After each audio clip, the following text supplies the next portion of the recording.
So once you save this file, you can then go to Scheduler and insert this file into Scheduler, and it will perform the update for you as needed. Similarly, if you needed to delete these items, you would want to have the action set to delete, and it would remove these items.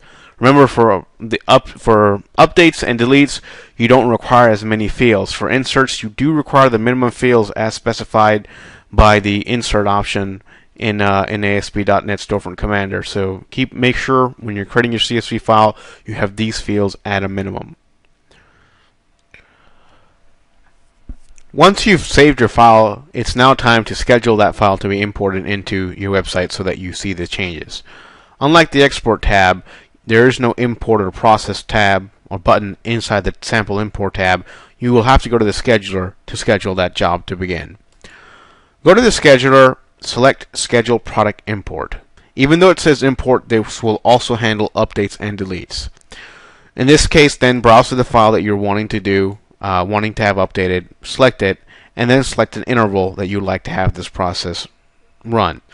The reason we have an interval is in case you're working with a back office system that routinely dumps a file which needs to be updated onto your website.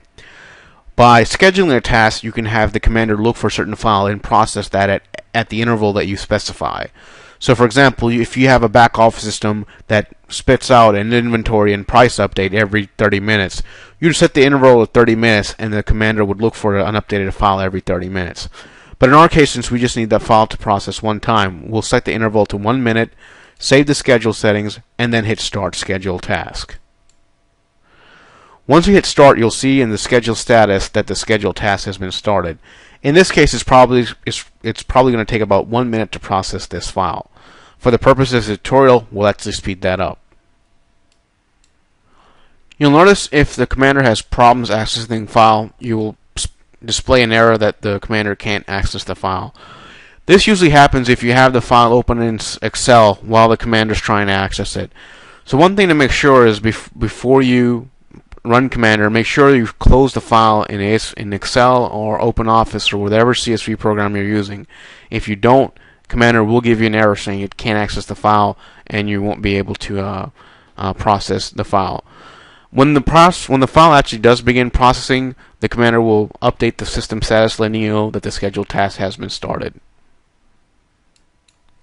Once the file has been processed, the Commander will update the system status, letting you know that file has been processed. It saves the file in the process folder, and the task has been completed successfully. Now that the Commander is completed, has processed the file, let's look at the live website to see if the changes that we had updated have gone into effect.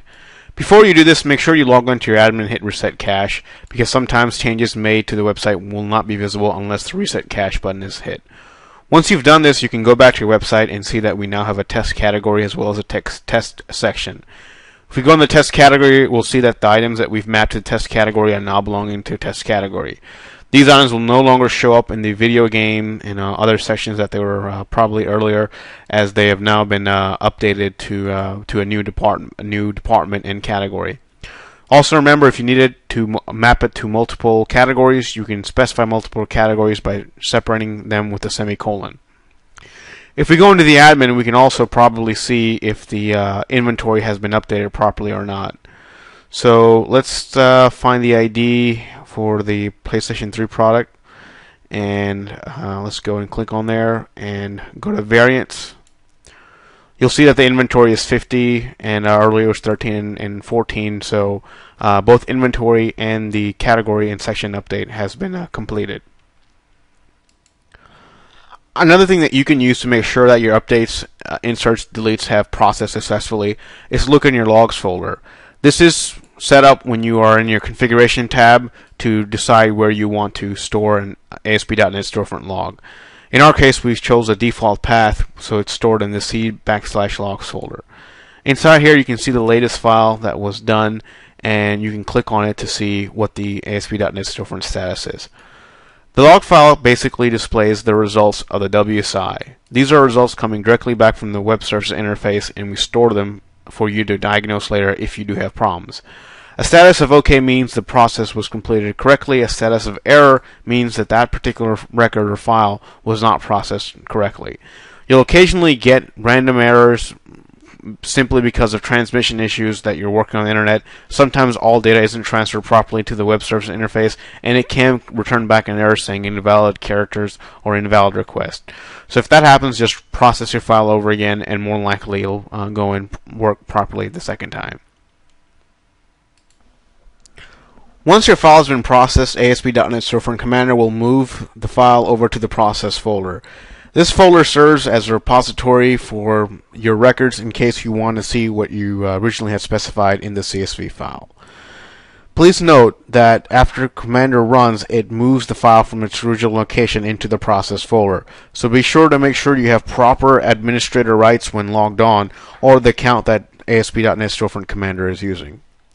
With that, that concludes the insert and update and delete tutorial on ASP.NET Storefront Commander on how to use the import tab, as well as basic use of how the scheduler works.